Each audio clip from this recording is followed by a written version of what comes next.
Welcome to Creating Yourself podcast. I'm your host, Paige. This is an inspirational podcast where guests come on and share their real life stories. They discuss their struggles, hardships, and traumas. They also discuss how those encounters have helped them change, grow, and the healing process they've experienced. They share where they are today in hopes of helping someone else who could be going through the same or similar situations. So join me as we inspire others weekly to become the best versions of themselves.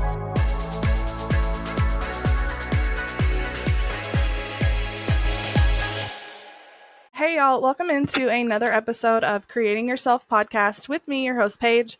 Today I have on Brandy. Her son Dakota was shot in their home in May of 2023. She's going to be talking to us about his story and what happened and the outcome of the case. So I'm excited to have her on and share her son's story. So trigger warning on this episode. It does involve, violence, gun violence, and those sort of things. So just be prepared for that. Hey, Brandy, how are you today? I'm good. How are you? I'm doing good.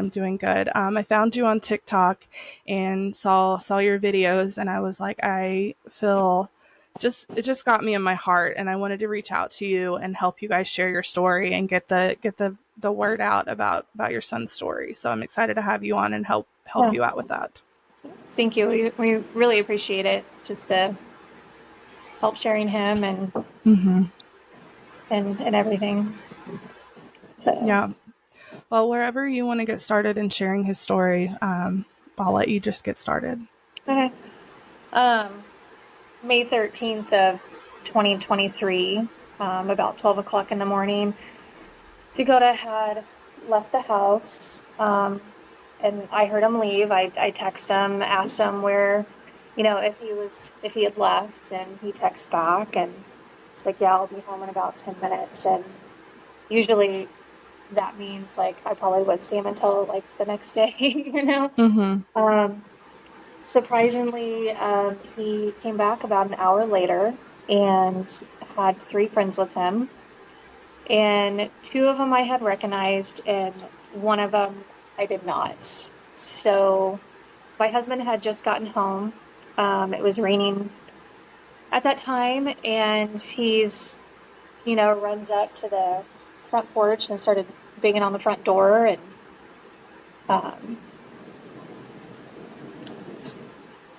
kind of funny. I remember, seeing his face on the Ring camera, just, happy and excited, his dad let him in. I had called him back up from the basement. They had gone down to the basement and had called him back up just to see who else he was with. And I had gone back to bed. I hadn't slept at all yet. Sometimes you just get this feeling where something just isn't right, Yeah. So I went back and laid down, and 15 minutes later, I hear a bang. It almost sounded like someone had been thrown into the drywall. It was really muffled. It didn't register with me exactly what it was. Mm-hmm. And then, I heard yelling, and I heard this boom, boom, boom, boom, his footsteps up the stairs. The basement door slam open, and I knew something was wrong. I didn't know exactly what it was. So that's when I got up to see what was going on. I was expecting, my basement to be destroyed or something. And, obviously that was not the case. I met him at the top of the stairs, and the fear and panic in his eyes, and at first I really thought it was one of his friends. Maybe something had happened to one of his friends, and he was really worried about him. He was always the type of person to run out the door if one of his friends was in trouble and needed him. And Mm-hmm. That's what I really thought it was. Um, and it was him. Um, I'm not going to go into all the details of what I saw. That's really hard to go through and describe. I had my husband get on 911. He didn't know what happened either. He had called the boys up from the basement. They didn't come up at all to check on him. It took him a couple times to get him to come up, to call him up. They had put the gun back in the hoodie pocket. The gun did not belong to Cooper Ashley. It belonged to another kid Mm-hmm. who was 19 at the time. Apparently, he had it legally. In the state of Missouri, you can obtain a gun without a license, CTW or anything. You can go next door and get one from your neighbor. It was not registered, but it was also not reported stolen. So how Mm-hmm. he got it, I don't know. Why he brought it in, I don't know. That kid in particular has been known to carry. He's been known to carry a gun into the school. So they had lied about it. Cooper tried to grab his keys and run, and the one that had brought in the gun took his keys away and told him, "You just shot someone. You're not going anywhere." Mm-hmm. Um, Do you think they didn't come up because they were panicked and scared, or do you think it was something else? um, maybe a little bit of both. Mm-hmm. Maybe,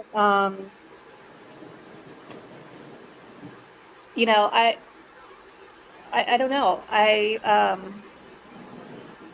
Maybe a little bit of both. Mm-hmm. But I know if that was Dakota, and if something happened to one of his friends like that, he would have been the Yeah. first one up the stairs checking on him. Right. That was just who he was. He was always caring about his friends and everything. So for one of his closest friends to not even come up to check on him, I don't know if they didn't think it was that serious, because he Yeah. was able to make it up 2 flights of stairs miraculously.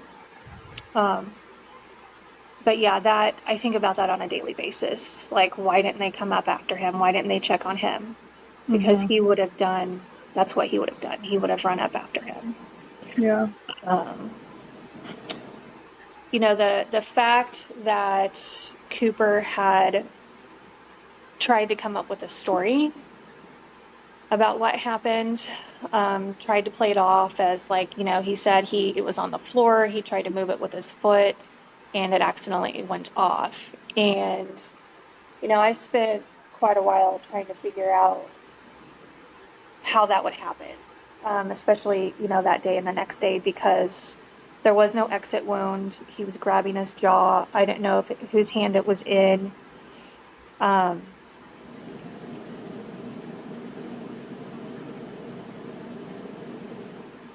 it didn't make sense to me how a gun on the floor could,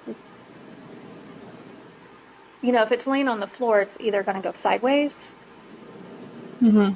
you know, uh, so the angle and the entry point just didn't make sense to me. So I knew it had to be in somebody's hands. Mm-hmm. Um,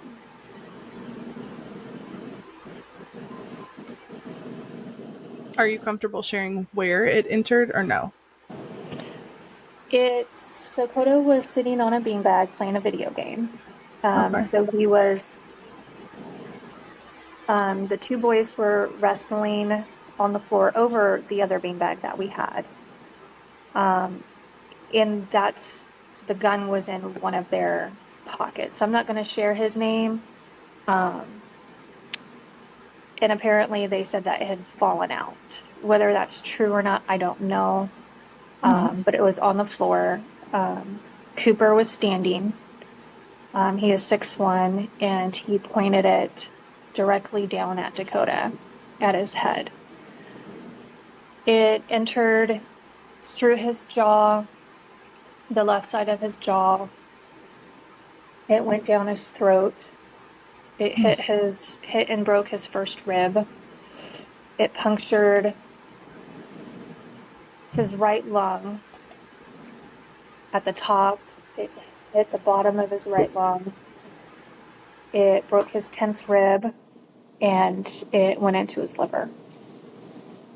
So the angle of it was very, very steep. And there was gunpowder all over his face. So it was at close range. Yeah, that's what I was getting ready to say. Yeah. They did check for misfires and stuff. It was not misfired.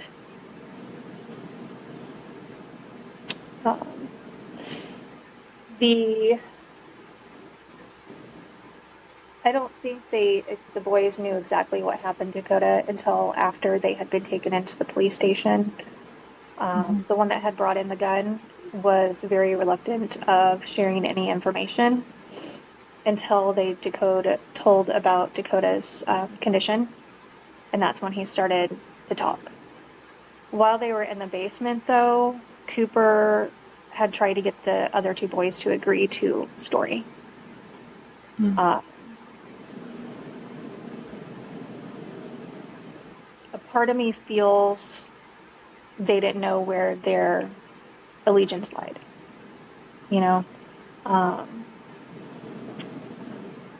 There are a couple of other things where I feel like they're not telling everything to protect themselves at the same time.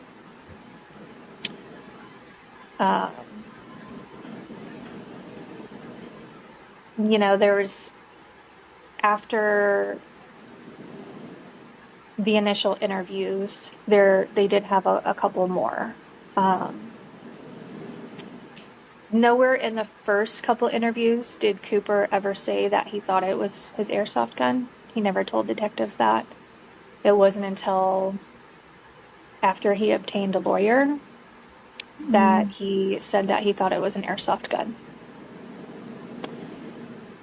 And they just happened to find one in his car.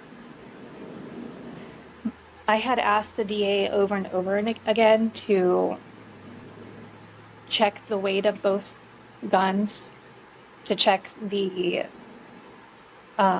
trigger pull on it, the weight of it. That type of gun that he has had a 5 to 7 pound trigger pull on it. And we have airsoft guns. Dakota and his dad used to go airsofting quite a bit.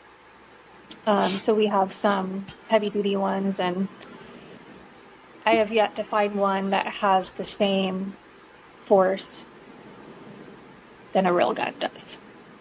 Yeah. So I do struggle with that a lot. The DA refused to test all that. Guess they just didn't want to use their resources on something that they didn't think that was high profile case. Yeah. Yeah, that's one thing I don't understand about the justice system in our country is like when you have things like that you can test and it's apparent that could roll out one way or the other of it being, an important factor. Why not test it? It doesn't make sense to me. Right.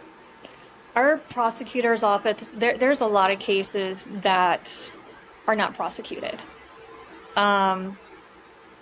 For one, they say that there's not enough evidence. They need fingerprints. There's no gun. But literally things are handed over to them on a silver platter and they still choose not to prosecute. Yeah.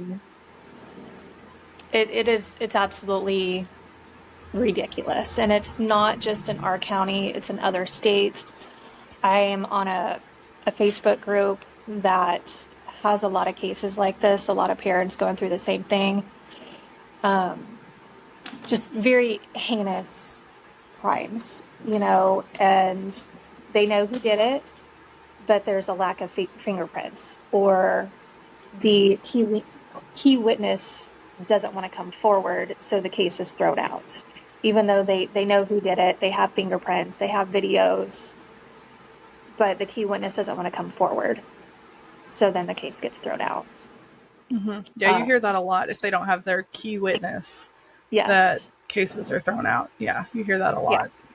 Yeah. The DA told me, and this was after Cooper had been released after 5 days in county. The DA told me, he said the justice system is for the criminals. It's not for the families and the victims. And he's absolutely correct. I felt like our DA had no fight in him. I had talked to him a week, maybe 2 weeks after everything happened to see what was going on after the funeral, and he already knew what he wanted to charge. And there was I fought with him, I don't know how many times, and he would not budge. He would not budge on adding charges, illegal use of a firearm, illegal possession of a firearm because he was underage, even though it didn't belong to him, armed criminal action. Said that he could not charge that because he was not the one that brought it in. There's so many things. And talking to other defense attorneys, they were honestly really surprised that these charges were not put on there. And said that he needed these other charges and this and that. So, when you have all these defense attorneys telling you one thing, and then you have someone that's supposed to represent you and your son not even willing to fight for him, and your hands are tied. You can't do anything. Can't do anything about it.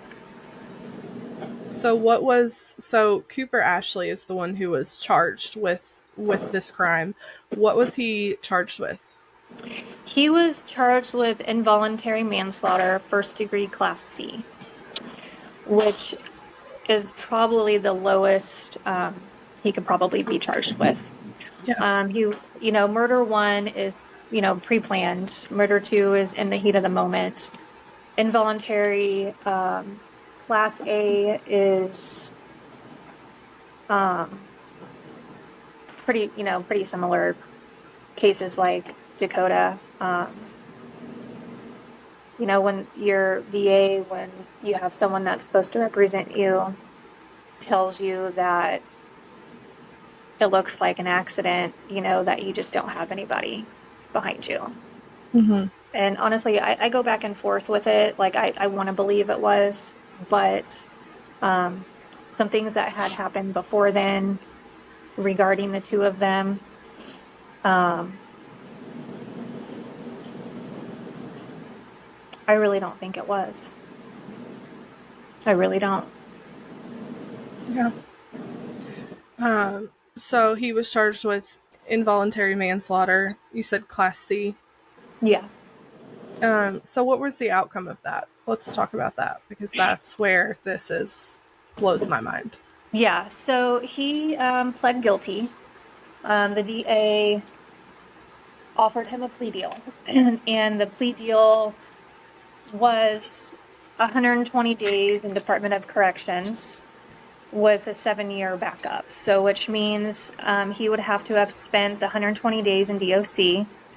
And if he completed those in good standing, then he would be out on probation for 5 years. If he broke that probation, his 7-year sentence would be invoked. In that 7 years, though, it's not a guarantee that they go and serve the 7 years. It's usually a percentage of the 7 years, and then they're out on parole, and, again. The DA said that he didn't think that it would go to trial. He would not budge on the offer. He had said that in similar cases like this, it was going to be hard for him to get anything. I think that they agreed to the plea deal because if it went to a trial, I believe that he would have gotten more time. And it was in their benefit to agree to the plea deal. Because obviously, he spent no time in prison whatsoever. He did not even a slap on the wrist, So right now, the involuntary manslaughter charge in the state of Missouri is a minimum of 3 to 10 years if convicted. I guess that's the thing with plea deals, is they can offer you whatever to Yeah. get the conviction and get the check Yeah. mark on the conviction list, you know? Yep. Yeah. So he was sentenced to 120 days originally, and then what happened? The court adjourned, and we were all ushered out into the hallway. Court was very interesting. The only person that showed up for Cooper Ashley was his dad. None of his family had showed up, none of his friends. I guess he didn't have any left, but didn't show up. And the whole court room was filled with everyone for Dakota. I think there was maybe two seats that were left open. But after we adjourned, we were ushered out into the courtroom, or out into the hallway, sorry. You know, I wanted to see him put in handcuffs. I wanted to see him taken away. Yeah. But the sheriff came out and told us, you know, it was after 5 o'clock. Courthouse was shut, so we all had to leave. We walked out outside. We were outside for 5 to 10 minutes. The DA came out and said that the judge wanted us back in there, that he was reconsidering. When we got back in, the judge said, "This is the first time I've ever done this." And said he neglected to account for his age, which he was 18 at the time. He was an adult. All juvie records are sealed. I don't know if he had a juvie record. Like I said, those are sealed. And changed it to 30 days in county, so knocked off 90 days of his sentence, and kept the 5-year probation and the 7-year backup. So if he didn't complete the 30 days in county, if he got in a fight, if he got caught with drugs or anything like that, he would go to DOC. I had downloaded an app to keep track of him, of what was going on while he was in county. And I get home about 5:10 on that following Monday, and it said that he had been released, and it was counted as time served. I got no notification from the DA that it was happening. No nothing. No objection from the DA. He sat there, didn't do anything. When we left the courtroom, the judge, the DA, the defense attorney, and Cooper and his dad were still in there. I don't know what was said in there. Like I said, we were ushered away, so I have no idea. I don't know why. Maybe the judge felt like he was being too hard on him, but you know, you're 18 years old, you're an adult, and you should be held accountable for your actions. No matter what. I don't care if it's your first offense at 50 years old or your first offense at 18. You're an adult. Yeah. So originally 120 days, all ushered down to 5 days Correct. for taking a life. Yeah, for standing over somebody and pointing a loaded weapon at him. And I guess all you have to say is, I thought it was my airsoft gun to get away with it. That's what blew my mind about seeing your all's videos on TikTok when I saw the news coverage, and that TikTok video was what I was like, I'm sorry, what? Like, Yeah. I'm a huge, like, true crime person. I watch so much true crime stuff. I'm always watching Dateline and 2020, and I'm constantly on TikTok, you know, looking at cases of little cases like this that are not little to the families, but, you know, they're not nationwide cases that are big and, Right. you know, are constantly in the news. Because for me, I feel like cases like this are the ones that need to be heard, because they're not huge, but they're huge to the people they're happening to, and they need to be Exactly. heard. And so Exactly. for me, it's all about bringing awareness to these small cases like this that are huge to the people that they're affecting. Exactly. Because it's cases like this that blow my mind. And these are the cases that I feel like need to be heard, because you have cases like Scott Peterson, that's in the news right now. That's huge. Like, Hmm. did he or did he not get away with it? It's like, we've talked about this case for almost 20 years now. It's like, we get it. We know what's going on. It's like, let's talk about cases that are not heard and not seen enough. And that's the cases that I like to bring on my podcast and Hmm. bring more awareness to, because I feel like this is just I mean, I'm speechless when it comes to it, because it's like, how is this possible? And these are the ones that need to be heard, because they just, again, I'm speechless, because it's like the justice system just failed him. They failed you as a family. I mean, and honestly, it failed giving this the kid that did it. And I mean, he's an adult, yes, but in a sense, he's still a child when it comes to a lot of things mentally.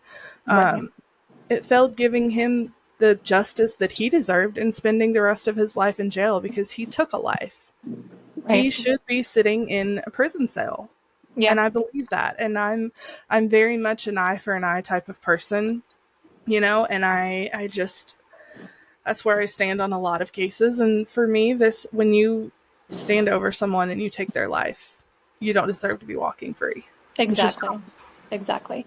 And And it breaks my heart for you guys. the the thing about this case is they say that they can't prove intent Doesn't and, matter to and me. intent to harm. And oh my gosh, over and over again, I'm like, I don't even care if it was an airsoft gun. Like, if you're talking like a high dollar, Mm-hmm. over a $500 airsoft gun, $1,000 airsoft gun, um, they pack a punch. Mm-hmm. And when Aaron, his dad, and Dakota would go airsofting, they would come home with welts. Oh, And yeah. through clothing, I mean, you have people Mm-hmm. picking out airsoft pellets out of their skin. So you can't tell me that there was no intent to harm with either one, with the airsoft Yeah. or the other. You could have Right. taken his eye out, there's so many other things. Mm-hmm. So if you're like just playing around, like it Guns doesn't aren't make meant to be sense to played me. with, Yeah, and regardless of what the kind they other, are. yes. And the other thing is his dad, Cooper's dad, is a VP of a company that sells and provides uh, I'm trying to think of the word, like bulletproof vests and things like that. So that's really interesting. So it's That not is. like he knows the difference. The kid knows the Yeah. difference. And you can't tell me anything different. Mm-hmm. Um, Yeah. yeah, and If his these dad is cases, VP of something like that, he should definitely know the difference between an airsoft gun and a gun, like a, yeah, a, a yeah. weapon. There's a Um, difference. I met with the one that brought it in with my other lawyer. Mm-hmm. And I had asked him, I said, did Cooper know that you had it on you that night? And he looked at me, he said, yes, I always carry. And maybe he neglected to tell the detectives that. Like I said, there were a few things that come out afterwards. Um, Dakota and Cooper got in a really big fight a few days, maybe a week before it happened. I'm not sure the exact date. That everyone knew about. I didn't know about it, and I tried to get the person that, I mean, she told me that it happened, and she's like, Cooper, she knew who did it without even me telling her, before everything got out. And there's things that have been left out that I think may or may have not helped in any way. But yeah, I think there was a motive. You just can't prove it. You know, when you can't prove it, you know, innocent until proven guilty, they say. Yeah. But Yeah. I mean, It's we very, know the it's the truth. whole, yeah, it's the whole innocent until proven guilty that is hard for a lot of cases. I went to college with a girl, and her fiance murdered her, no doubt in anyone's mind. And he got manslaughter, and he's serving a 3-year sentence. That was the max they could give him. And they have proof that he tried to dismember her, and there's dismemberment marks. Her remains were found almost 2 years later. Nobody can prove without a shadow of a doubt that he did it, but everybody knows that he did. Right. And um, you know, they gave him a plea deal of manslaughter, and of course he took it. He's not stupid. But it's like, we waited 12 years. It took them 12 years to charge him with it. He walked free Mm-hmm. for 12 years, and it just happened back in July, August, that he got sentenced to 3 years, and it was the max that they could give him. And it's just like, it's not enough. It's No, just not enough. it's And not it enough. just, There, I mean, mm-mm. there's crime everywhere, and not Mm-hmm. even, you know, murders and manslaughters and stuff. There's people, you know, breaking and entering and grand Mm-hmm. theft and things like that, armed and not being charged. When you have them on videos, you have full on handprints, Mm-hmm. um, and they're just refusing to prosecute. And I don't know if, and you know, they're going around free, Yeah. so they're not going to be charged with anything until they do hurt somebody. Yeah. And I don't know, maybe we need to start building more prisons because obviously they're at the max, Yeah. and maybe that's why they let them out because they didn't have room. I mean, I don't know. Yeah. The whole thing is completely mind blowing, completely mind blowing. Mm-hmm.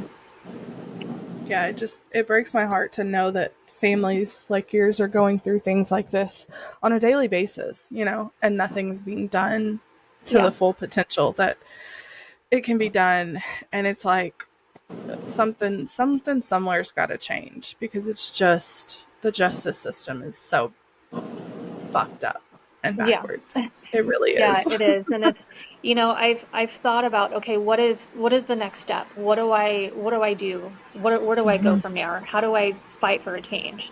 Mm-hmm. And honestly, like I'm at a loss where to start. You know, write your state legislatures, fight for a change, but it's so hard. You know, because Mm-hmm. people, and I'm not saying like, oh, let's take all guns away. I'm not I'm not that person, but there has to be a way to limit who gets them, how they get them, more I extensive agree. background checks. Mm-hmm. Um, you know, someone at 19 years old, their brain is not developed. They should not ever have a gun unless you're in the military. Should not have a gun. You can't smoke. You can't drink before 21. Yep. You should not be able to have a weapon until that age. And Yeah. you should Well. probably, you know, be able to have to go through training Mm-hmm. classes before then and a very extensive psych eval, Yeah. especially with, you know, all these mass shootings and everything. But people are going to fight like they're afraid for their guns to be taken away. And I'm not saying take, like I said, not taking them away, but there's got to be something that we can, you know, baby step it or something. I don't Mm-hmm. know, but it's Yeah. happening too often. I agree. I think for people to own guns. I mean, I'm a gun owner. I grew up with weapons. My children have grown up. I have a 14 and an 8, well, 9-year-old. He just turned 9 last week, so I'm getting used to that. But um I my children have grown up around weapons. They know not to handle them. They know not to touch them. They know they're there. They know where they are, and they know not to bother them. I grew up around them. I knew, don't touch them, don't handle them until you know how to operate them and use them. But for me, I think it's, you have to. It's the same thing. You have to know how to use them. Have to know how to operate them. You have to teach your children the same thing. And it's like, I never have taken a class, but I was taught how to use them. My dad taught me how to use them, you know, and I Mhm. handle them. And, you know, I always was taught, even with toy guns growing up, and I've taught my kids the same thing, you don't ever point them at a human being. Right. Ever. Even toy guns, you don't point them at people ever. They're fun to play with, yes, but even toy guns are not meant to be pointed at people, because it's just, you put that in their mind so that when they get older, they still don't point real ones at people. Like, it's just, they're there for protection. They're not there as a toy, you Right. know. And I think, like you said, we don't sell them to people until they're a certain age, because I know for men, like, their brain doesn't fully develop until they're like 25 years old. So why are we selling Mhm. guns to men until they're 25 years old? Like, I think that should just be a thing. And, you know, you say, oh, they're in the military at 21, or they're in the military at 18, or they're in the military at this age. It's like, okay, that's great.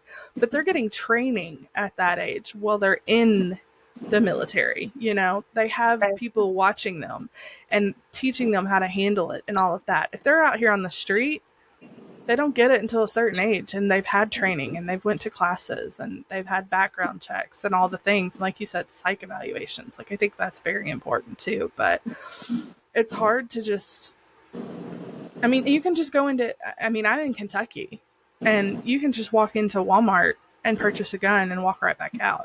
Yeah. I had a friend, she's she's funny, but she had walked in, bought a rifle Mm-hmm. and handed over her ID for a background check. And 5 minutes later, the guy comes back and hands it over to her, and she goes, "That's it?" And he's like, "Yeah." And she's like, "So you don't know if I'm like a psycho or not? You're just like, that's it? You're not gonna ask me more Mm-hmm. questions, or, you know?" And he's like, "Well, should I sell you the gun?" And she's like, "Yeah, you can sell me the gun, but you don't know who I am. You don't know." Like, she was honestly appalled at how easy it Mm-hmm. was just to go in and buy one. Yeah, And she had no training. She didn't know how to shoot. She didn't know how to load it. You know, it's crazy. it is. Yeah, You know, it is. yeah, Yeah, you my, can just walk into any store and just buy one. If they sell them, you can buy it.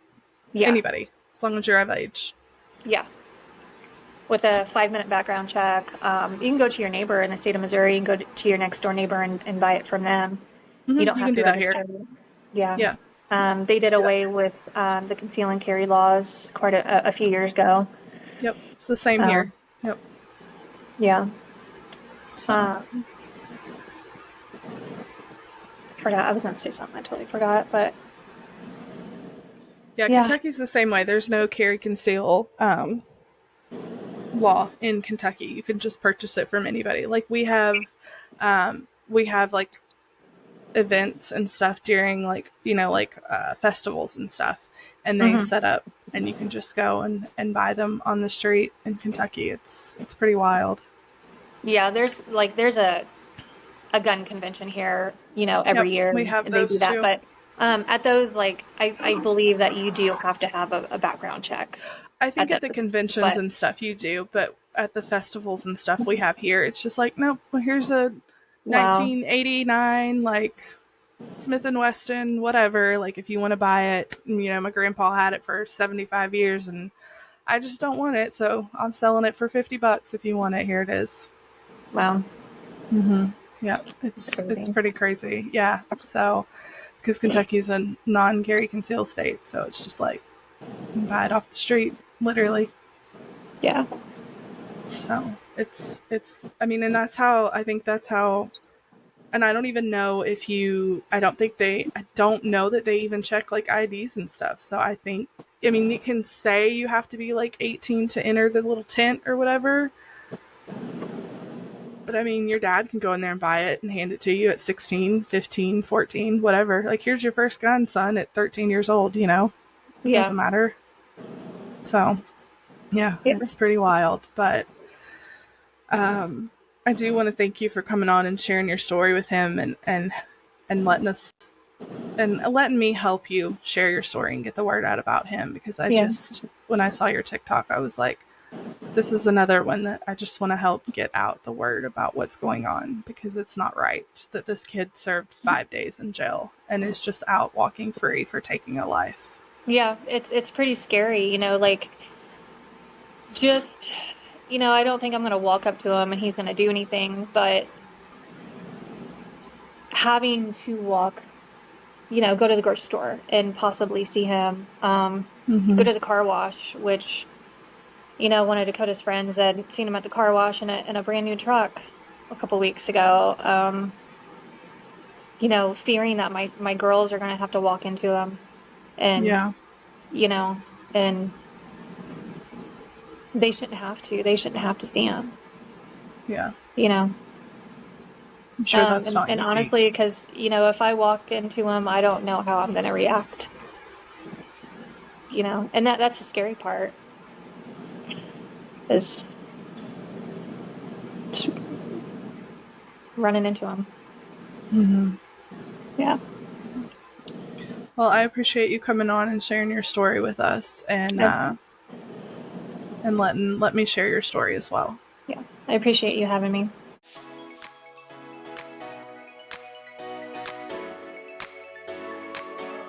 Thank you all so much for tuning in to this week's episode. Make sure you hit the follow button on whatever listening platform you are using, and head over to my social media pages and give me a follow there as well. You can find me on Facebook, Instagram, and now TikTok at Creating Yourself Pod. And if you have a story you would like to share on this podcast, email me at creatingyourselfpod@gmail.com, or you can message me on any of my social media pages. Make sure and come back next Tuesday for a brand new episode. Hope you guys have a great week. Bye.